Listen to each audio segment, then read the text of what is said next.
कबीरा बात गरीब की सच माने ना कोई, धनवान की झूठ में हाँ जी होए।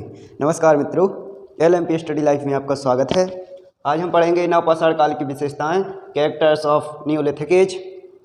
तो इसकी विशेषताएं में पहले इसकी रूपरेखा जानेंगे। तो देखिए, जो मनुष्य है, प्रारंभ में मनुष्य पर अन्य जानवरों या अन्य जीवों की तरह शिकार करता था, शिकार करके ही अपना भोजन ग्रहण करता था। धीरे धीरे मनुष्य विकसित हुआ, मनुष्य विकासशील हुआ। विकासशील होने के साथ साथ उसमें कुछ जो नए नए गुण आए, तो फिर उसके साथ उसके अंदर बदलाव भी आए हैं जो धीरे धीरे हुए। प्राचीन पाषाण युग तथा मध्य पाषाण युग के मानवों में यह अंतर था। कौन सा अंतर था कि मध्य पाषाण युग के मानव को अपेक्षाकृत कम शिकार करना पड़ता था। कम शिकार क्यों करना पड़ता था? क्योंकि धीरे धीरे वह स्थायी जीवन व्यतीत करने की ओर जा रहा था। घने जंगल उत्पन्न होने के कारण वह समुद्र के तट पर, नदी के झीलों के निकट रहने लगा था। मछलियों का खाने में उपयोग करने लगा था। मछलियां भी पकड़ कर लाता था और खाने में उपयोग करता था। किंतु नवपाषाण काल युग के आते आते उसमें एक क्रांतिकारी परिवर्तन हुआ। क्रांतिकारी परिवर्तन हुआ। कौन सा क्रांतिकारी परिवर्तन हुआ? तो सबसे मेन बात है क्रांतिकारी परिवर्तन, कृषि का आविष्कार। कृषि का आविष्कार हो गया था। अब जानेंगे कि क्रांतिकारी परिवर्तन कहा हमने, तो क्रांतिकारी शब्द है क्या? पहले क्रांतिकारी जान लेते हैं। कहेंगे कि क्रांतिकारी किसे कहते हैं, तो क्रांतिकारी की परिभाषा है, एक शब्द में बता देते हैं। देखिए, बड़े पैमाने पर हुए बदलावों को क्रांतिकारी कहते हैं। चाहे वो बदलाव कैसे भी हुए हैं, लेकिन बड़े पैमाने पर और कम समय में हुए बदलावों को क्रांतिकारी कहते हैं।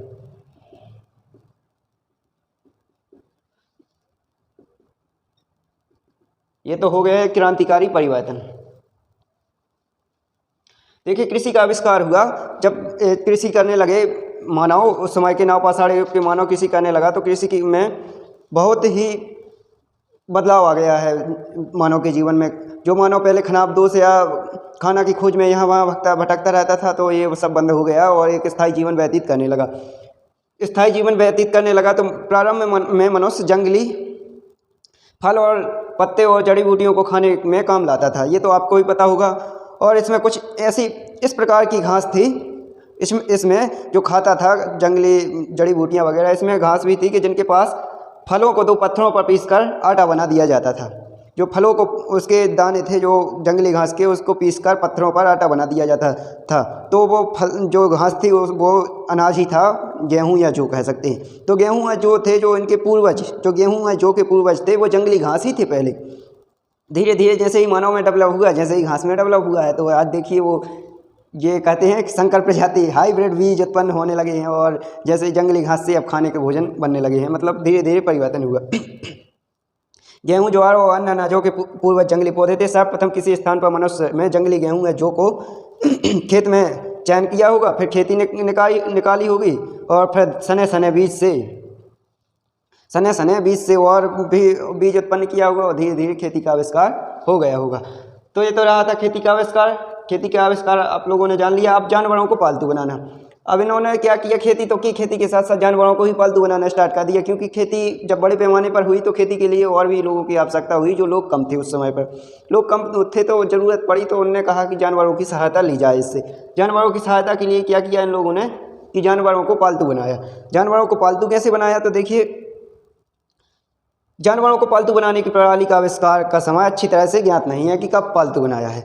यह कहा जा सकता है कि जानवरों की अस्थियां यह कहा जा सकता है कि पालतू जानवरों की अस्थियां हैं, वो जंगली जानवरों की, जो जंगली जानवर हैं उनकी अस्थियों से पतली होती थी, पालतू जानवरों की। इस आधार पर मनुष्य ने देखा है कि, और प्रमाण भी स्पष्ट हुए हैं कि मनुष्य का सबसे पहला पालतू जानवर कुत्ता था। इस आधार पर प्रमाण जो मिले हैं, उस आधार पर देखा है कि मनुष्य का सबसे पहले पालतू जानवर कुत्ता था। ये तो ठीक है, जानवर पालतू था, लेकिन कुत्ते के पूर्वज कौन थे? तो कुत्ते के पूर्वज बताते हैं कि कुत्ते के कुछ वैज्ञानिक कहें, इतिहासकार मानते हैं कुत्ते के पूर्वज भेड़िया को। कुछ इतिहासकार हैं जो वो मानते हैं गीदड़ को। तो गीदड़ तो स्वाभाविक सी बात है, भले ही मांस खाता है, लेकिन वो पूर्वज नहीं है, ज़्यादा चांसेस नहीं है। लेकिन भेड़िया को कह सकते हैं, क्योंकि भेड़िया की जो उन्होंने दांतों से पता किया है कि जो दांत भेड़िए के हैं, वही दांतों के अनुसार उन्होंने वो निरूपण किया है उसका, तो वही दांत कुत्ते में समानता मिलती है। तो कहते हैं कि उनके पूर्वज भेड़िया थे। और गीदड़ की अपेक्षा भेड़िया से अधिक मिलता है। यूरोप में पूर्व पाषाण युग के पूर्व पाषाण युग और मध्य पाषाण युग में भेड़िए पाए जाते थे। जो यूरोप था मध्य में और पूर्व पाषाण युग में भेड़िया पाए जाते थे, और संभवतः उन्हीं से कुत्तों का विकास हुआ है। ऐसा प्रतीत होता है कि जंगली गाय भैंस को पालतू बनाना अधिक कठिन हुआ। ऐसा प्रतीत होता है कि जंगली गाय भैंस हैं जो उनको पालतू बनाना अधिक कठिन होगा। लेकिन जब ये पालतू बनाना कठिन तो होगा, लेकिन इनके पास एक उपाय भी था। वो उपाय था कि इस काल में जलवायु परिवर्तन होने के कारण पानी सूख गया था। जलवायु परिवर्तन होने के कारण थोड़ी पानी की कमी होने लगी थी, और फिर जलवायु परिवर्तन हुआ तो गाय भैंसों के जो झुंड थे उनको पालतू बनाने में सुगमता भी रही होगी।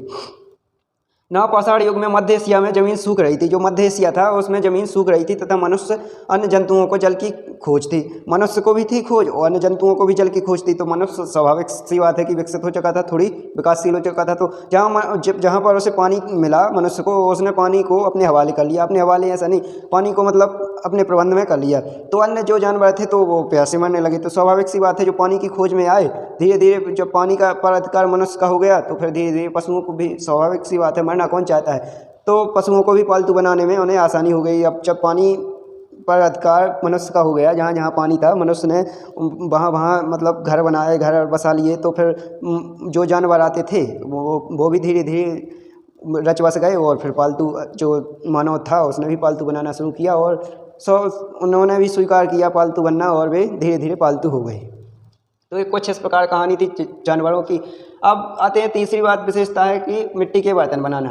तो मिट्टी के बर्तन बनाने में उतना ज़्यादा इफेक्ट नहीं पड़ा है मनुष्य के जीवन पर, इतना ज़्यादा इफेक्ट नहीं पड़ा जितना कि कृषि और पालतू जानवरों को पालतू बनाने का इफेक्ट पड़ा था। मिट्टी के बर्तन बनाने से इन्हें एक सहायता मिल गई कि जो अपनी कलाकृतियाँ हैं वो मिट्टी के ऊपर उकेरने लगे, और जो कला है उसका भी प्रदर्शन और तेज़ी से करने लगे, और भी जो मिट्टी के बर्तन हैं वो भी बनाने लगे थे। पत्थर को रगड़ना और पॉलिश करना, चौथी विशेषता।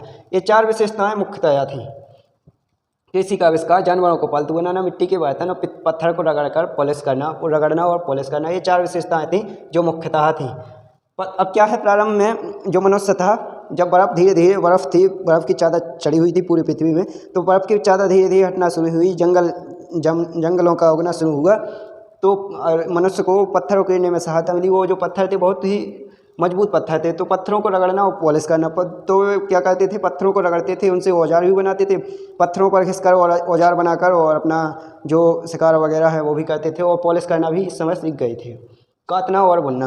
अब देखिए स्वाभाविक सी बात है कि जब मनुष्य का विकास हुआ तो उसने काटना बुनना भी सीखा होगा। काटने बुनने के लिए उसको जो कपड़ा है उसकी भी ज़रूरत पड़ी होगी। कपड़ा नहीं, धागा है, धागा की ज़रूरत पड़ी होगी। तो क्या है, भेड़ थी उस समय, तो भेड़ के बाल थे जो ऊन कहते हैं जिसे, तो उनसे उसने क्या बनाया, कम्बल कपड़ा वगैरह, कम्बल या कपड़ा वगैरह बनाए। जो ऊन थी ऊन निकाली, उससे ऊन से धागा बनाया, धागा से कपड़े या वस्त्र वगैरह बनाने में उन्हें सहायता मिली। चिकने और पॉलिश किए हुए पाषाण अस्त्र। चिकने और पॉलिश किए हुए, चिकने कैसे होते थे, पत्थरों पर रगड़ कर। पॉलिश किए हुए, पॉलिश भी जो पॉलिश करते थे वो धातु से या फिर और कुछ से भी कर सकते थे पॉलिश करके, और जो अस्त्र शस्त्र थे बनाते थे। देखिए उसके साक्ष्य भी मिले हैं, पॉलिश किए हुए चिकने पाषाण अस्त्रों के भी साक्ष्य मिले हैं। फ्लिंट पत्थर आसानी से तोड़े जा सकते हैं, इनको रगड़ने और पॉलिश करने का अधिक समय लगता है। नवपाषाण युग के अस्त्र कई प्रकार के मिले हैं। खींचने के चाकू, कुल्हाड़ियाँ और छेनी आदि जो अस्त्र पहले के कालों में भी मिले हैं। नवपाषाण युग में भी ऐसे अस्त्र मिले हैं। तो ये तो हो गए थे पॉलिश किए हुए पाषाण अस्त्र। अब जानेंगे कब्रिस्तान। तो देखिए कब्रिस्तान के बारे में पहले इसके चिकने और पॉलिश किए हुए पाषाण में थोड़ा और बता दें कि यह कहना कठिन है कि नवपाषाण युग में होने वाले परिवर्तन कब और किस स्थान से पहली बार ऐसे हुए। ऐसा कहा जाती है कि पश्चिमी एशिया के लोग रेगिस्तान के कारण पूर्वी यूरोप में चले गए और यहाँ से कुछ बेल्जियम और स्विट्जरलैंड तक फैल गए। यह संभवतः 5000 ईस्वी पूर्व में हुआ। नवपाषाण युग की संस्कृति का विकास विभिन्न स्थानों पर अलग अलग समय पर ज्ञात होता है। अब आते हैं कब्रिस्तान पर। कब्रिस्तान देखिए, जो कब्रिस्तान है ये इनके कब्रिस्तान भी मिले हैं, और कब्रिस्तान भी ऐसे नहीं मिले हैं। बड़े बड़े पत्थर बनाते थे, पत्थरों पर बनाकर ये घर के समान कब्रिस्तान बनाया करते थे, जिन्हें क्या कहते थे, मेगालीथ कहते थे। जो बड़े बड़े पत्थरों पर उकेर कर बनाए जाते थे उन्हें मेगालीथ कहा जाता था। और फिर अकेले खड़े हुए पत्थर को मेनिहर अर्थात लंबे पत्थर के नाम से पुकारा। अकेले जो अकेला पत्थर था उसे खड़े हुए पत्थर को क्या कहते थे? मेनिहर। जो इस प्रकार लंबा और बड़ा पत्थर था उसे मेनिहर के नाम से पुकारा जाता था। ऊंचाई में कई तरह के मिले हैं। और कब्रिस्तान ऐसे नहीं बनाते थे, बहुत अच्छी तरीके से कब्र बनाते थे। देखिए ये प्रश्न उठता था कि उस समय घर बनाने के लिए वो संघर्ष करते थे, बड़े बड़े पत्थरों को उठा कर लाते थे और घर बनाते थे। अब बात आती है कि घर से अच्छे कब्रिस्तान बनाते थे, तो ये क्यों बनाते थे इतने अच्छा कब्रिस्तान? तो कई प्रश्न उठता है कि उन लोगों ने अपने मुर्दों के लिए इतना समय और श्रम क्यों लगाया? तो स्वाभाविक सी बात है कि इतना श्रम क्यों लगाया। इन लोगों ने अपने रहने के मकान बनाने में पत्थर का कभी भी प्रयोग नहीं किया, किंतु कब्रों में उन्होंने अनेक पत्थरों का उपयोग किया। जब घर बनाते थे तो पत्थरों का उपयोग नहीं करते थे, लेकिन कब्रों में इन्होंने पत्थरों का उपयोग किया। शायद मुर्दों के सम्मान देना उनके धर्म का एक विशेष अंग था।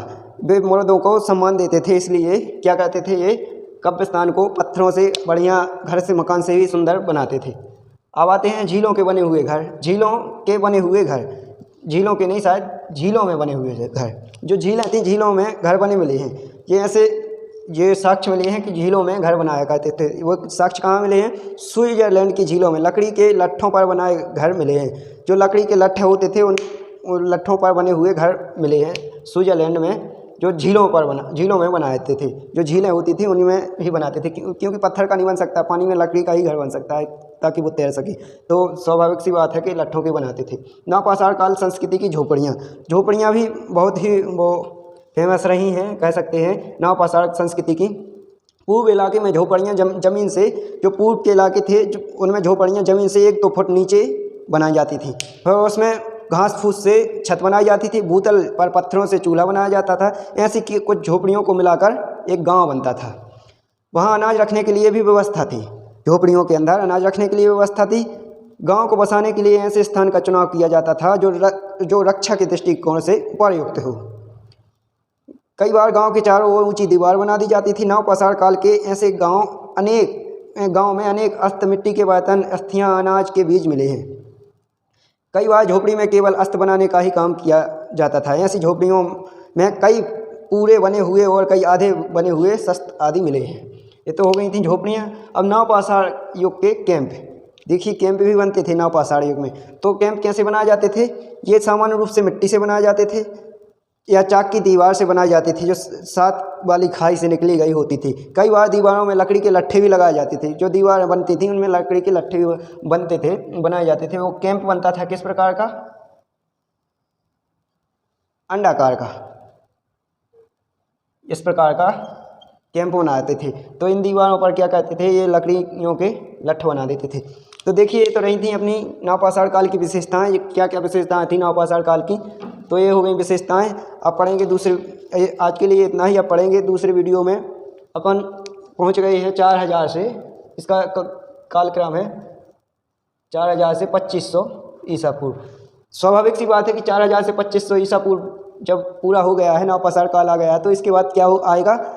इंडस वैली सिविलाइजेशन, सिंधु घाटी सभ्यता, या सरस्वती सिंधु घाटी सभ्यता, या कहें कि सरस्वती सिंधु सिविलाइजेशन। तो इसको पढ़ेंगे हम नेक्स्ट वीडियो में। तब तक के लिए बने रहिएगा हमारे LMP स्टडी लाइफ में। और हमारा वीडियो पसंद आए तो चैनल को like, comment, share and subscribe जरूर करें, ताकि अन्य लोगों को भी ऐसी महत्वपूर्ण जानकारी मिल सके। धन्यवाद।